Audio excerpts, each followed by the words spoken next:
अभी साल 2026 की शुरुआत हुई ही थी कि एक बहुत बड़ा इंसिडेंट हो गया दुनिया में। जी हाँ, अमेरिका ने वेनेजुएला पे सुबह 3 जनवरी को एरियल अटैक कर दिया उसके मिलिट्री ठिकानों पे। और आपको बता दूं कि ये एयर स्ट्राइक की तैयारी अचानक से नहीं हुई, क्योंकि अमेरिका का कहना है कि इससे पहले भी वेनेजुएला के समुद्री जहाज, बोट्स और समुद्री मार्ग पे अमेरिका ने अटैक किया था, जिसका हवाला अमेरिका वेनेजुएला में बढ़ते ड्रग स्मगलिंग को देता है। इसके साथ ही डोनाल्ड ट्रंप ने यह भी दावा किया कि उनकी फोर्सेज ने वेनेजुएला के प्रेसिडेंट निकोलस मदुरो को और उनकी वाइफ को अरेस्ट कर लिया।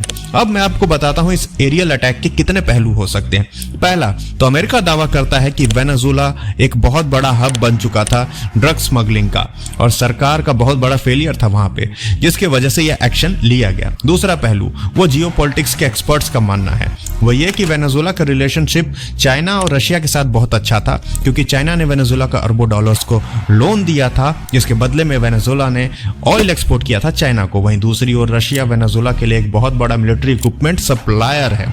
तो पॉसिबल है कि अमेरिका एशियन सुपर पावर्स को आंख दिखाना चाहता है। तीसरा पहलू वो मेरा पॉइंट ऑफ व्यू है।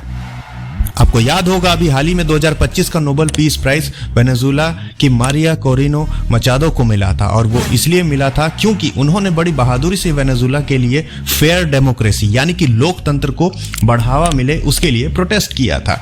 तो पॉसिबल है कि वेनेजुएला में निकोलस की सरकार में कुछ भी व्यवस्थित नहीं था, सब कुछ अव्यवस्थित था, जिस कारण से अमेरिका को यह ठोस कदम उठाना पड़ा।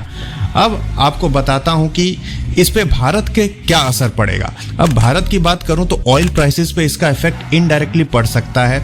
एनर्जी और कमोडिटीज शेयर मार्केट में एनर्जीज और कमोडिटीज पे इसका असर देखने को मिल सकता है। 2025 में हालांकि हमने वेनेजुएला से ऑयल ट्रेड बंद कर दिया था, क्योंकि उस समय अमेरिका ने 25% टैरिफ लगा दिया था उसके लिए जो वेनेजुएला से ट्रेड करेगा। और इससे पहले भी अमेरिका 2020 में सैंक्शंस लगा चुका है, जिसके बाद थोड़ा रिलैक्सेशन मिला, लेकिन 2025 तक ही वो ट्रेड चल पाया। अब बस ये देखना है कि इस अटैक का आउटकम क्या होगा। या तो न्यू गवर्नमेंट बनेगी वेनेजुएला में, या फिर सब कुछ यूएसए के कंट्रोल में आएगा।